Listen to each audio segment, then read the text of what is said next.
Hey, Doug, I have a question for you real quick. Shoot, buddy. Bobby Rafferty would like to be a guest announcer tonight, if that would be up to you. Hey, man, send him along. That'd be a lot of fun. All right, I'll bring him over for you. All right. Right now, it's for heat number one will be Isaac D. Oliveria, Falcon Smith starting second, Ty Dickinson, Bryce Dickinson, the brothers starting third and fourth. And looks like Bobby is in the. Hey, Bobby, how's it going, buddy? How's it going, my friend? I'm just trying to load into the session real quick right now. Well, we'll keep things going until you get loaded in. Excuse me, it'll be great to have you here tonight, and it looks to be a lot of fun as they get ready for the green. Who's your pick for tonight? I gotta go with the Grim Reaper, man. He put a waxing on all of us last night. I'm super proud of the way he raced last night. Definitely class of the field. I had nothing for him. And Isaac, or no, I'm sorry, Ty and Bryce look like they are just goofing off at the back of the field right now. No surprise out of those two, but here we go. Green flag in the air. They are down and away from Fairbury, and holy cow, Isaac goes way high into turn one. But he holds it. We did hear comments at pre-race that guys are going to be right out there by the wall, and this wall does have a tendency to bite really, really bad, Bobby.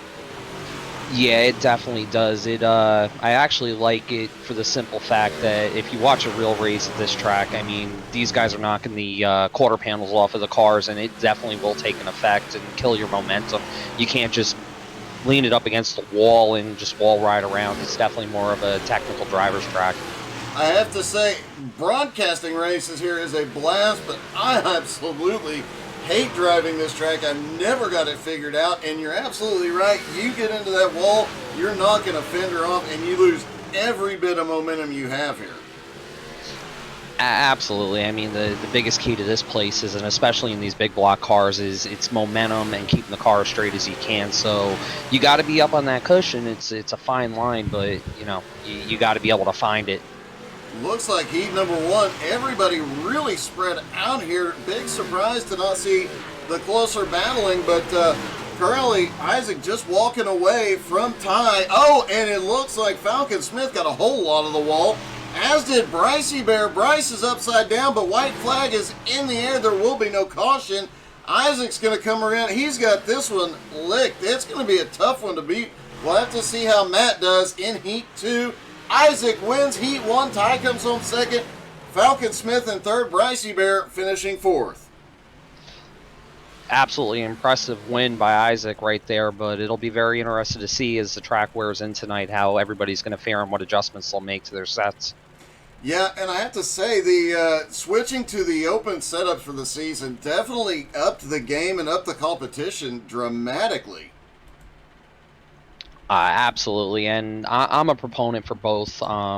Being a father with a full-time job where, unfortunately, right now I'm working 50, 60-hour weeks. I don't have a lot of time to make sets, but open setup, it provides better racing. With the fixed setup stuff, it's usually one line. Yeah. As they line up for heat two, the Grim Reaper, Matt Grimm on the front row with Randy Johnston, JP Scheider, and Chris Ullman have the second row. And you definitely make a good point.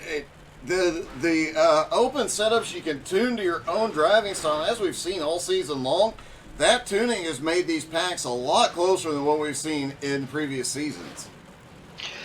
No, and again, it will, because like you said, you can tune it to your own liking. With the fixed setup, usually they have like a mid-range gear in there, which, when the track slicks off, you're going to need to keep that momentum up high. If it was me running tonight for the feature, I'd be putting in a very short gear so I could try to roll that bottom, stay away from the wall, and try to just catfish my way around and stay out of trouble and let the cars fall where they may, because once this place slicks off, it gets very, very difficult up there. Yeah, it definitely does. But like I said, I love broadcasting here because it's always an exciting race. But man, racing here is such a challenge. It's not for definitely not a rookie track. Looks like they are getting ready. Matt Grimm leads them out of four. And green flag is back in the air for heat number 2. And you expect to see the Grim Reaper take this heat number 2 home? I definitely do. Matt is absolutely on a roll. Like I said, he completely waxed the field last night of the Royal Throwdown. I was fortunate, unfortunate for him, but I was fortunate that he did have one bad night during the 3-week span and was able to bring home the championship. But I think if he didn't have that, it would have been a totally different ball game. I think we would have went down to 3 cars running for the championship last night. No, Chris Allman gets the wall really bad out of turn 2, and we got to see that loss of momentum we were talking about. Randy Johnston hard hit in the outside wall, and he loses a lot of momentum. He's pulling away from JP, but now, and you know what? Randy just turned the fastest lap of the race so far, despite smacking the wall. But he still lost a lot of momentum. You saw JP just come flying up. Gotta wonder how fast that lap would have been if he hadn't hit the wall. Well, and that's just it. And the cushion is definitely starting to come in up there. They're finally getting something to lean on. So, once this track slicks off, that cushion's going to get very rough and eventually get knocked off, where there's going to be nothing to hold you up there. And that's where that, gear choice and everything, there he goes. JP just got into the wall pretty bad. But that's where that gear choice is going to come into play, and you're going to need to focus on, again, your gear choice and having a lot of forward drive up off the corners. Give us the count on as they come down, because the overlay just glitched on us. Looks like we actually just finished out. Matt Grimm finishing in P1, Randy Johnson P2, JP Steider in P3, and I just lost it. Chris Allman rounding out the field in 4th place. We'll see how everybody does in the warm-ups. Should definitely, hopefully if they run the track out, it should, again, start to slick off a little bit, and we're going to definitely see a different track here come feature time. Definitely the case. This track, it does tend to slick off fairly quickly as well. It's not a track that stays how you'd expect it to. Or a lot of tracks you see slowly, they wear in and they slowly slick off. It just always seems to me like this track is slick in the blink of an eye. Well, and it doesn't hurt that you're running these big block cars here. A lot of people, a lot of the guys from around the country will tease my beloved big blocks because I am from the Northeast and I live in New York. These are ground effects cars. The way that they're designed, they actually are very aero dependent. They're high horsepower, and they're not exactly the lightest things in the world, so they move a lot of dirt and they abuse the dirt that's underneath them. So yes, you will end up seeing these cars slick the track off, I would say just as fast as a sprint car feature, honestly, or a late model. That is definitely the case. I've seen the 360s. I've seen any sprint car, even a 305, slick this track off. But when you get these bigger, heavier cars like a Pro Late or like these big blocks, man, it slicks off so much faster. And with these guys putting in this warm up and that track state carrying over, man, it's going to get wild out there tonight. Absolutely. I mean, the only saving grace looking at our weather conditions right now, it's looking like still have some pretty cool track temperatures of 74 degrees, and the humidity is still pretty high, so it should keep a little bit of moisture in there, which should actually keep the cushion up a little bit longer as well. So it'll be interesting to see how these guys play this out. It's going to be a gamble on what they do for setup choice here. It definitely is. And we've seen a lot of drivers. You oftentimes see a lot of guys that are better on the track when it's fresh, and then the guys that are better on the slicked off track are the ones that come forward. But again, once you're in your own setup, you can make that adjustment. As we've got cars already hitting the wall, that was Chris Allman. As you can adjust the car to your setting, and you know that this track is going to start off in a more slicked off state for the feature, things get very interesting very quickly. Nah, again, they definitely do, and the biggest key to the big blocks is, and I don't want to give out too many secrets, but biggest key with the big blocks is even on a fresh track, you're never 100% throttle with these cars, period. When this place gets completely slicked off, though, these guys will be maybe at most half throttle in these cars. They are so throttle control dependent and keeping the rear underneath the car. It's insane. To me, it's next to the UMP. It's probably the biggest driver's car on the dirt side of the sim. Yeah, that is definitely true. I think the UMP is probably the hardest, and I've heard guys say it is extremely rewarding when you get the handle on that car. I would not know. I've never got the handle on it, but I can drive one of these okay. I'm always last in them, but I can at least get it around the track. So, you know, it's definitely an interesting. The 358, some tracks you're almost full throttle, and even at a track like the dirt track at Charlotte, you can go full throttle in a 358 for most of the track. But in these, you are definitely feathering throughout. Well, and that's what makes the two divisions cool. Not to bring two or have story time here, but just a quick little insight on these divisions. A lot of local tracks up here in the Northeast, they will actually run or allow the 358 cars to run against the big blocks on certain nights. And there have been plenty of times that a small block 358 car has won a big block feature just because they have the ability to use more of the horsepower available to them than the big block car can. I've actually broadcast a couple of series that did that very thing, and I've seen it. The smaller tracks, you tend to see that 358 dominate, but and the more technical tracks too. But man, if it's a track that has any kind of straightaway where they get up to speed, the big blocks will just dominate, and even end up. I've even seen big blocks end up lapping 358s, and I've seen the other side of that equation where it's just so hard to put that big block power down. Yeah, the other thing that I'm still screaming from the rooftops here, iRacing, please give us sail panels for the 358 cars. If you look up a small block modified with sail panels on them, they, instead of having the quarter windows, they literally have what looks like two sprint car wing side panels from the window straight back, and that just gives the car so much more side bite. And that's usually what they'll run when they have the big block for small block shows. But here we go for the feature. Yep. The starting lineup will be Isaac De Oliveira and Matt Grimm. Ty Dickinson, Randy Johnson at the second row. Falcon Smith, J.P. Scheiderer on the third row. Bryce Dickinson and Chris Allman rounding out the field. It is going to be an interesting one here tonight. Absolutely, and that track definitely slicked off quite a bit. Looking here from the blimp view, the entries to the corners are pretty rough right now, but what's more interesting to me is if you look off of turn 4 and off of turn 2, the exit of the corners up against the cushion are getting very, very slick, so these guys are going to have to be very mindful of their throttle position to keep those cars straight and keep the wheel speed under control and have that forward momentum. Oh, it is definitely, yes, you can see the track really starting to slick off. And another thing about this track is once guys start moving down to that low line, and as it slicks off, these guys are trying not to hit those tires on the inside. And that's where you see guys hit those tires and just shoot up the track. A lot of tracks you hit that tire and you just spin in.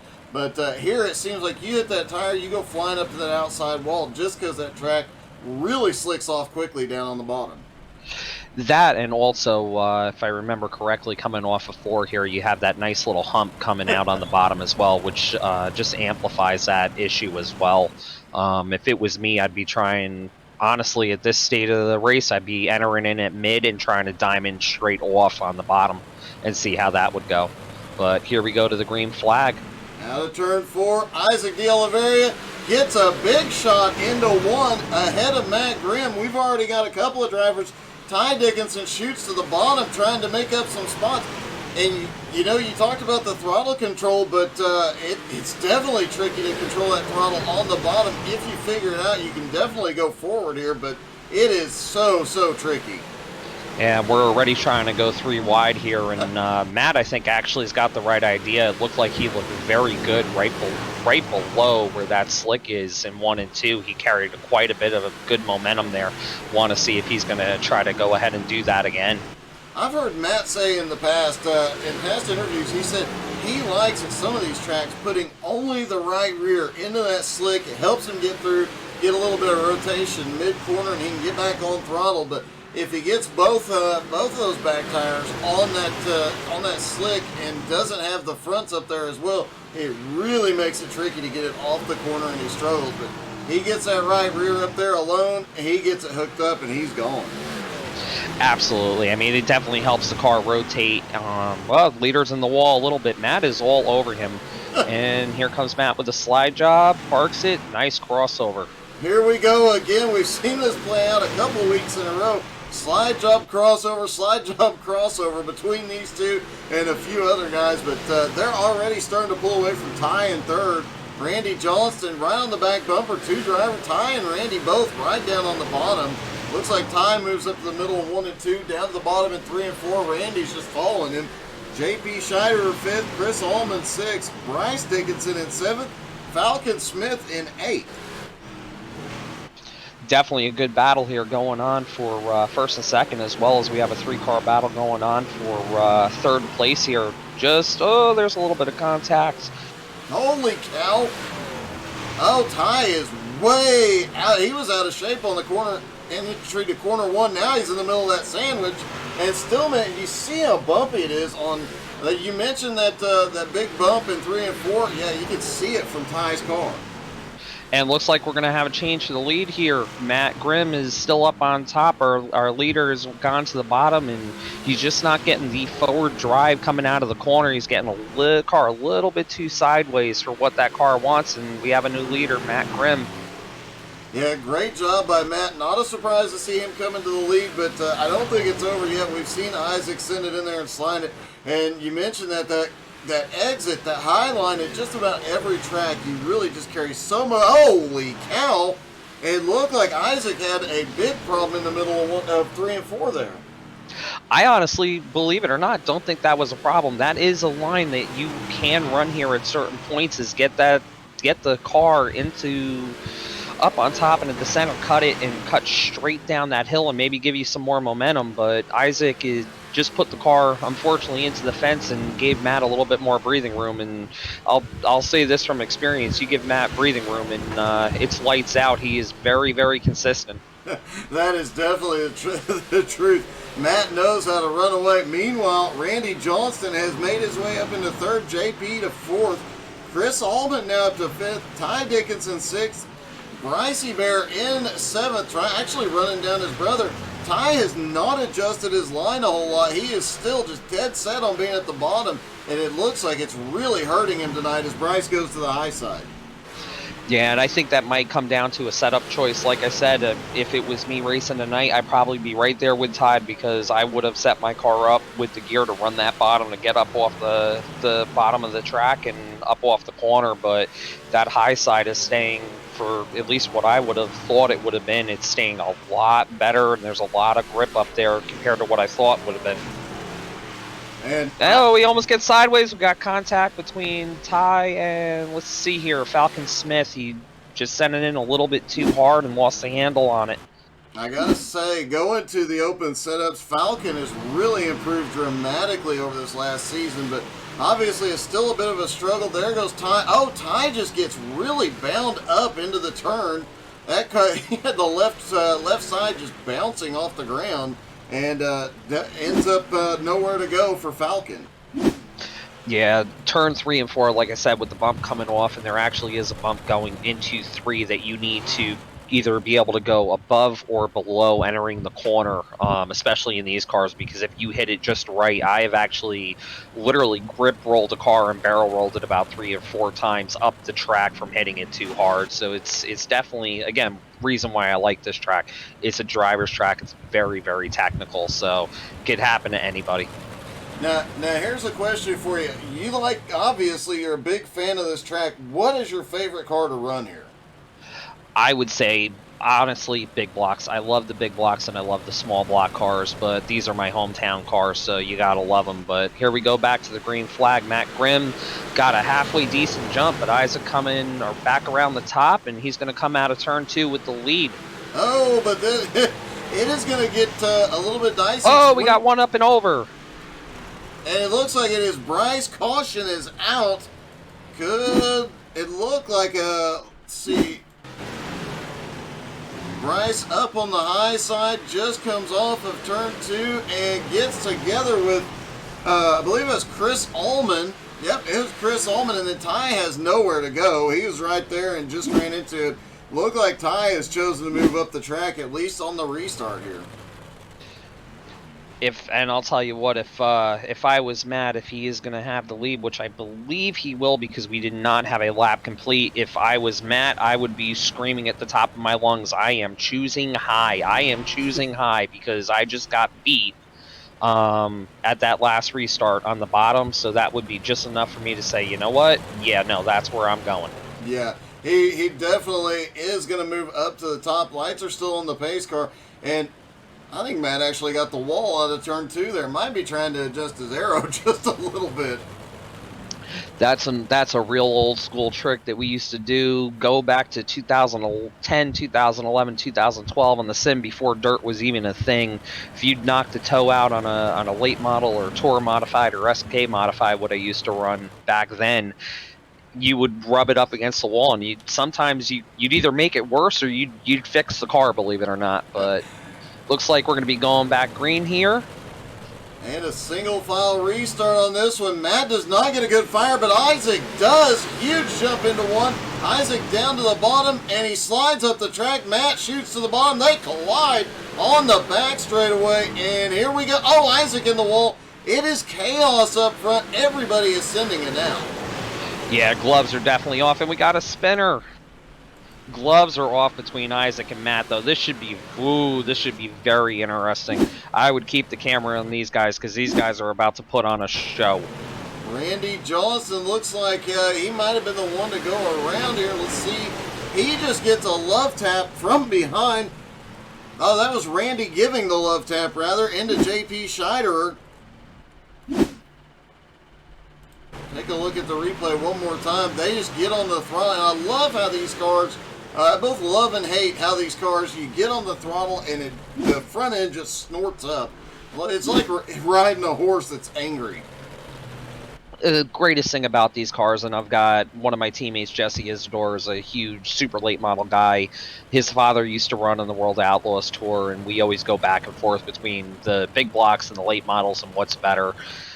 They have about the same horsepower, but the technology per the rules, not that the technology's not out there, but per the rules, these things are dinosaurs compared to what a late model is. So you used to have a 4-link suspension, but it's a lot different. So it's more in the driver's hands. So that's why you see these things have such a violent,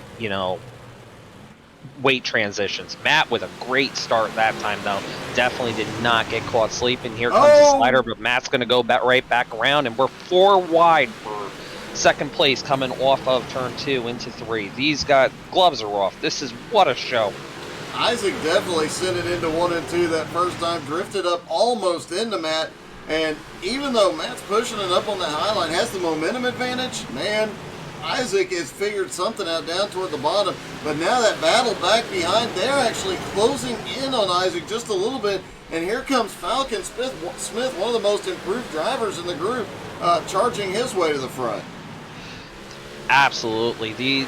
I would say Matt is going to be trying to check out, and if I was Isaac at this point, I would be trying to reset myself a little bit and just focus on hitting my marks and try to keep that car out of the fence. I'm wondering if he has a little bit of wheel damage or something along those lines because he has pounded the wall hard a few times.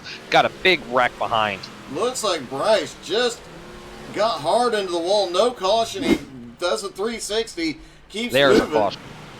Now the caution comes out, and here is Bryce. He goes off into turn 1, up on the high side, and Chris Allman just had him pinched. He had no room to come down, and yeah, that's what happened. Great move by Chris, keeping him blocked up there, but Bryce just nowhere to go. He's going to come in for repairs.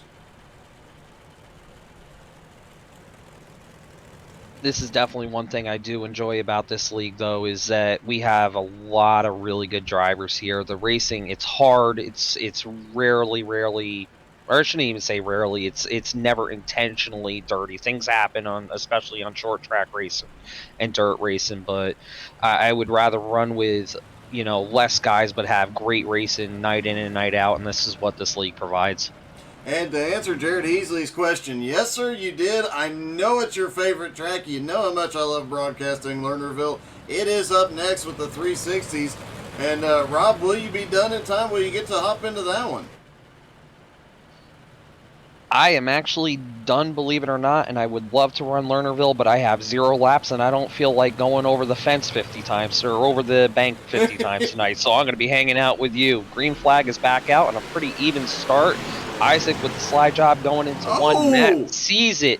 Oh, he's in the fence, and he parked it. Oh, Isaac just a little too much send on that one, up into the wall. That was a great slide job, just a hair too much, and now it is Matt Grimm back to the lead, but Randy Johnston now up in second. Oh! Isaac back up over the fence. That's such a heartbreak. That man is driving the absolute wheels off of that car. Caution is out, and I think he was stuck on the wall, if I'm not mistaken. A little bit of a blink there. He got into the wall and ends up stuck in it. He does manage to get the car down, though. I want to take a look at his car real quick because it looks like it is yeah, it's definitely crabbing real bad. He bent the entire rear end housing in that car. He's going to have to come in and get a quick repair. What a heartbreak after a really, really good run and really good showing for him tonight. Yeah, it is definitely torn up. He gets the fast repair, does not lose a lap in the process, so he'll be back out. But given the racing we've seen so far, what do you think his chances are of getting back to the front? I would say it's going to be difficult, but it's doable. We still have 10 laps of green flag racing here as we come back to green with Matt Grimm starting on the outside. Let's see how he gets this jump. Fires off and a very, very good jump for him.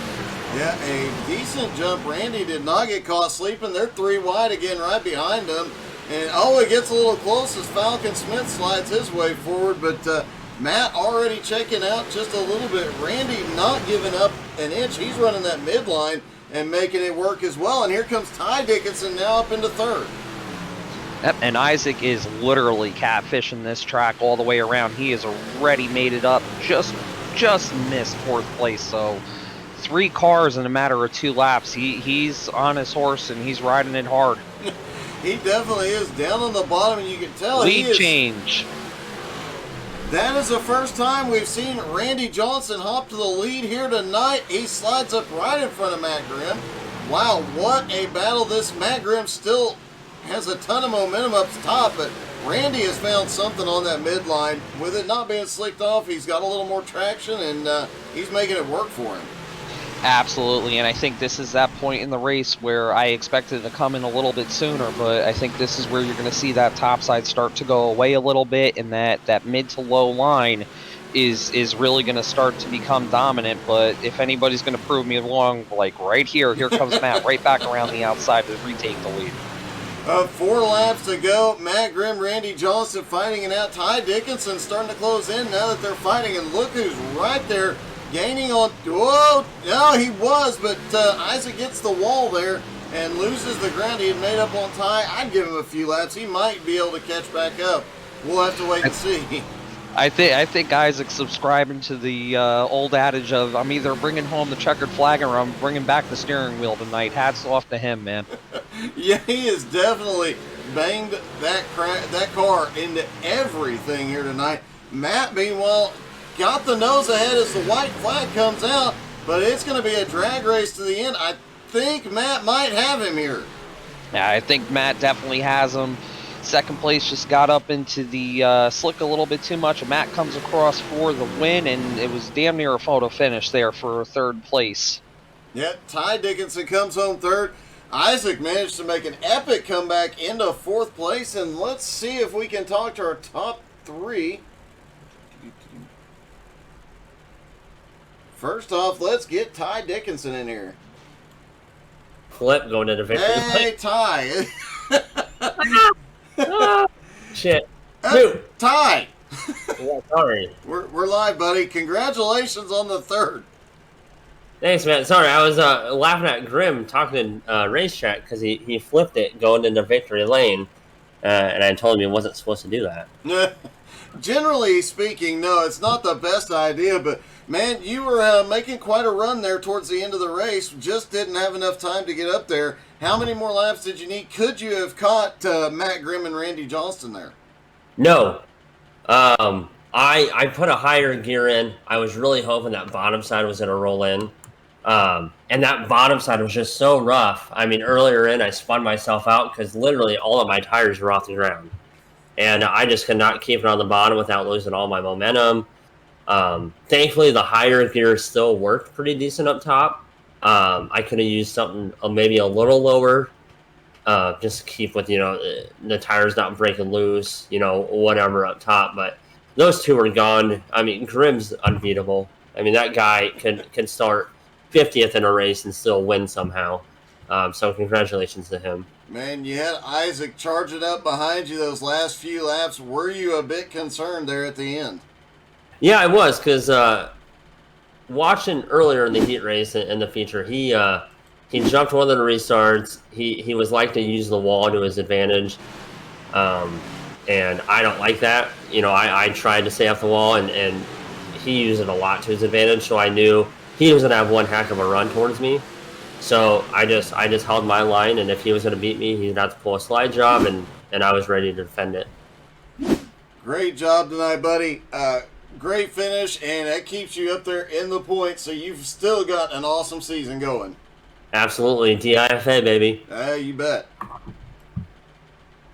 All right, let's see if I can find Randy Johnston here. I did not actually see him available earlier. Does not look like Randy is available. And since you called the win, Bobby, we'll let you interview Mr. Grimm. Go for it. Matt, Bobby Rafferty up in the booth. One heck of a race, buddy, tonight. Congratulations. How was tonight? Oh, tonight definitely could have been better. Got damaged there when he decided to put me into the wall in the straightaway under caution, and had to fight the car the rest of the race with wheel damage. But, that's how he wanted the race, and it bit him right in the butt. So, worked out great. I'm thinking I know the secret to beating you when I come back next week. Just make sure I run you clean and don't get you angry, because I've learned over the past 2 nights that an angry Matt Grimm is worth about an extra 400 horsepower. If not more. I'll run you clean all day long, and I don't care where I finish. I'll finish dead last as long as I have a clean race. But as soon as you want to be an idiot and run like that, then I'm coming for the win. Well, you definitely put on a clinic tonight. You kept your head about you. Actually, a very, very entertaining race from up in the booth. I had a lot of fun calling it. Anybody you'd like to thank before we let you go? Yeah, Zach, all the sponsors for this league, Doug for the broadcast, Wampuscat Motorsports, Long and Sons Farms, Catamount Racing TV, and everybody that watched. Well, congratulations again on the win. How do you feel that you're going to do at Lernerville tonight, real quick? I just hope I keep it on the track. I don't know. Best of luck to you in the next race, and we'll see you there, buddy. Thanks, guys. Well, Bobby, that was definitely an entertaining, exciting battle here tonight. Looking forward to the 360s. Let's get your prediction early. Who do you think's going to pull off that one at Lernerville? I'm going to say it's honestly from the 2 sprint car races that I ran. I still say I got lucky at Limaland 2 weeks ago.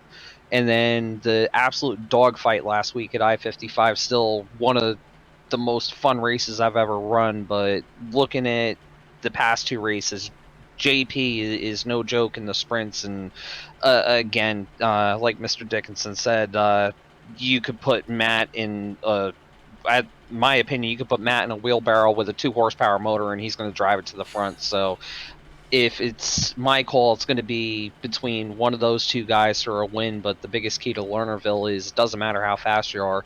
You got to make sure that you keep the car on the track and not up over that fence. And it's very, very easy, or up over the berm. It's very easy to do that there. So honestly, track like Lernerville, it's a wild card. Could be anybody's race. So everybody's got to tune in, and we'll find out who's going to take home the win there.